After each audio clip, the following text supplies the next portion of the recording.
Chapter 18. Rebecca stood on one side of the kitchen island, cutting ingredients for the dressing, while JV sat at the dining room table, peeling potatoes. With as many people as they expected, there were a lot of potatoes to peel. The two women chatted while they worked, comparing favorite movies and music. Steve had pulled out a paring knife and was helping with the potatoes. Nick had asked him to stay close to the house.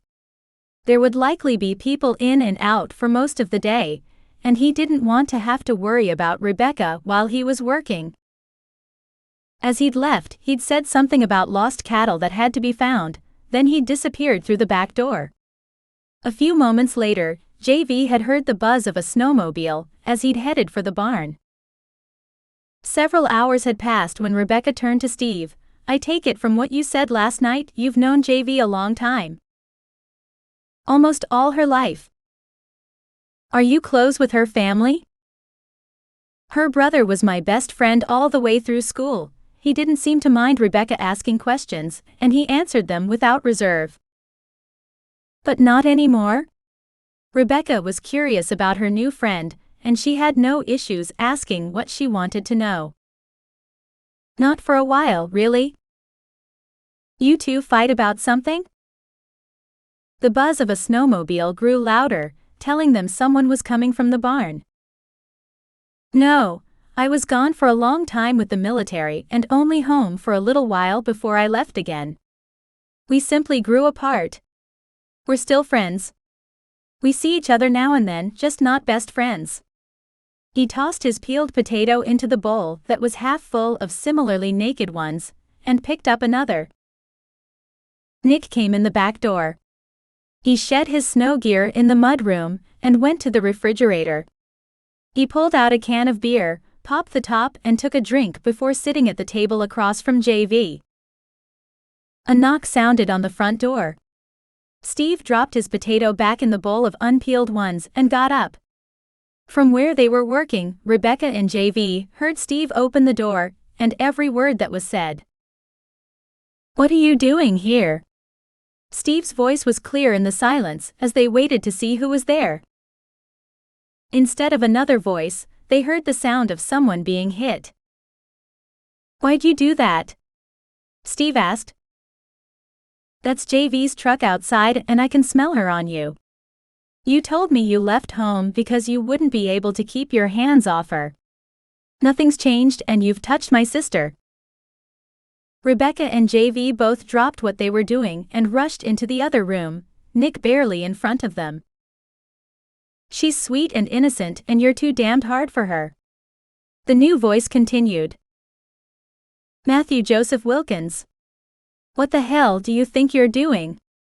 JV was shocked to realize her brother was standing in the doorway glaring at Steve, who actively blocked him from entering.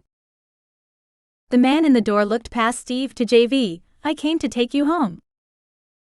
"You've wasted your time." "I'm not going anywhere." Matt's look darkened, and he turned his attention back to the man between them.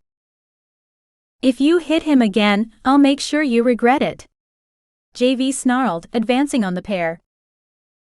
Matt looked at her, the anger in his eyes unchanged. "You wouldn't dare." JV lowered her voice, moving closer, until Steve put out one hand and stopped her from getting nearer the angry man. "Do you want to try me? Really? I've been waiting a long time to prove to you I'm not in diapers anymore. I'm a grown woman. I make my own choices, my own decisions. I decide who I work for. I decide where I live. I decide who I sleep with. I decide where I go and where I don't. I'm damn near 30, none of this is any of your business. It never was. Did you know your sweet and innocent sister," Steve's voice was filled with sarcasm as he threw her brother's words back at him, "carries a gun and has a concealed weapon permit?" Matt gave a short laugh. "No way, JV couldn't hurt a fly. Besides, we'd smell a gun. It's not in the house anymore. I couldn't let her be armed in my con's house, but believe me, she carries. She's also found a way to keep us from scenting it." Rebecca coughed, drawing everyone's attention. She turned pink. I knew she had it. I knew before I brought her back to our house. Steve and Nick looked at her shocked. You knowingly let a stranger bring a gun in the house? Nick asked. Well, yeah. Rebecca said, as though obvious.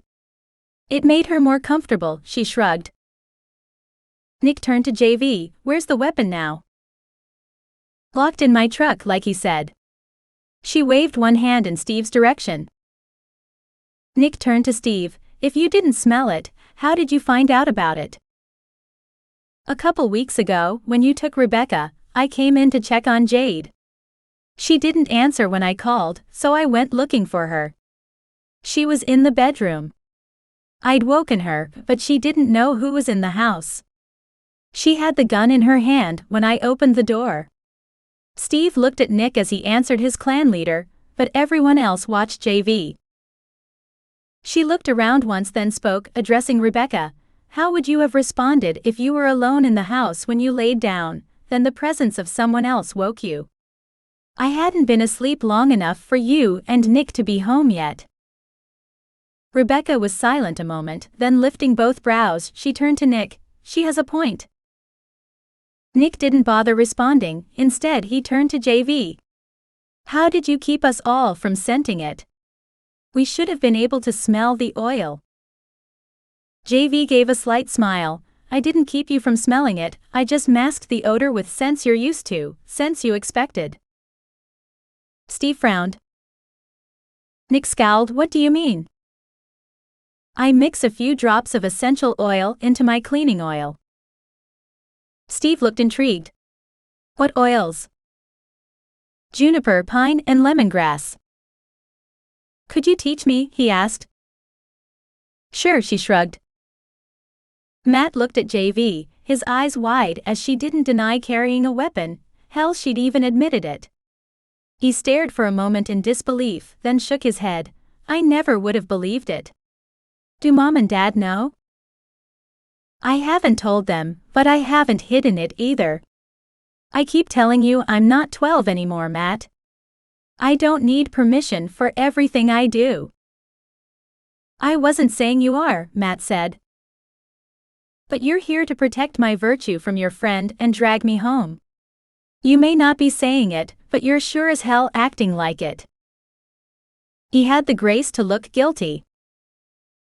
Are you planning to hit Steve again? Rebecca interrupted. I don't know yet. Matt looked at the other woman for the first time. Well, at least you're honest, she sighed. If you can talk like adults instead of breaking down into a fist fight, you can come in. Close the door, all my warm air's escaping. She turned and went back to the kitchen and her cooking. Who was that? Matt asked after she was gone. My Karen. Steve stepped back and let Matt inside. JV waited until her brother was inside and the door closed behind him, then narrowed her eyes at him. So what? You think after leaving town so he could keep his hands off me, he'd lured me up here and take advantage of me? Well, no, but what? She challenged. Am I too stupid to make my own choices? Matt looked at the floor. No, but what? She repeated. What do I tell Mom and Dad? Tell 'em I'm an adult? How about you tell 'em I can find my own mate? Or tell 'em they don't need to arrange a marriage for me, no matter how old I get. Better yet, here's a shocking concept, don't tell them anything. Steve growled. JV ignored it and kept talking. I don't even want to know how you found me. It wasn't that hard. I called a friend and had him trace your cell. Matt turned to Steve. How did you convince her to come to your tiny corner of the planet? Why do you assume he convinced me to come up here? JV didn't give Steve a chance to speak. Why couldn't I have found him and come on my own? You had no way to find him, Matt scoffed. Hello, JV was exasperated. I'm a tech geek and web designer. Do you really think it was difficult for me to look him up online and figure out where he's been all this time? Matt looked confused. Why would you do that? I wanted to know. JV turned and went back into the kitchen, returning to dinner preparations.